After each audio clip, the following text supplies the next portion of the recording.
Бүгүнкү күндө Кыргызстанда Клоп эле эмес, белгилүү TikTok видео сервиси дагы бөгөттү. Ошондой эле 2018-жылдан тартып өлкөдө музыка жана подкасттарды жайгаштырган SoundCloud аячасы дагы бөгөттү. Бул бөгөттөрдөн өтүүнүн жолун баары эле билет. Бул VPN. Бирок VPN сервистерди колдонуунун жакшы да, жаман да жактары бар. Ишенимдүү экени шексиз болгондору көп учурда акылуу. Ал эми бекерлерин колдонууда жеке маалыматтар коркунучка кептелет. Мындан тышкары VPN сиздин интернетке туташыңызды жайлатат, бөгөттөгү сайттарды кошуп. Бирок жакшы акысыз жолу бар. Бул Amnesia Free. Бул сервис Amnesia VPN'дин түзүүчүлөрү жана Орусиянын санарип укуктар жаатындагы укук коргоочулар командасы Роскомсвобода менен биргеликте ишке киргизилген. Amnesia Free Орусияда, Иранда, Мьянмада иштейт. Эми Кыргызстанда да иштей баштады. Amnesia Free'нин Кыргызстан үчүн чогултмасы TikTok'ту, Клоптун сайтын жана SoundCloud'ту ачат. Эгер өлкөдө башка да коомго маанилүү ресурстар бөгөттөлүү болсо, ал аларды дагы ачып берет.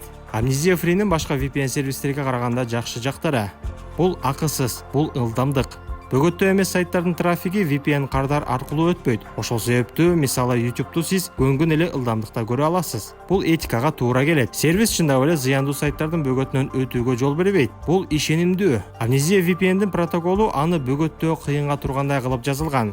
Бул коопсуз. Amnesia VPN деп аты айтып тургандай эле, сервис колдонуучулардын лог жана метрикаларын эстеп калбайт. Amnesia Free Android, iOS, Windows, macOS жана Linux'та жеткиликтүү. Аны жүктөп алып, колдонуп башташ үчүн Telegram ботко өтүп, старт баскычын басыңыз. Андан ары сунуштарды аткарыңыз. Кыскасы, сизге кардардын керектүү версиясын орнотуп, ага бот сизге жиберген чогултманын ачкычын көчүрүп келип коюу гана жетиштүү. Андан кийин бөгөт жөнүндө унута берсе болот.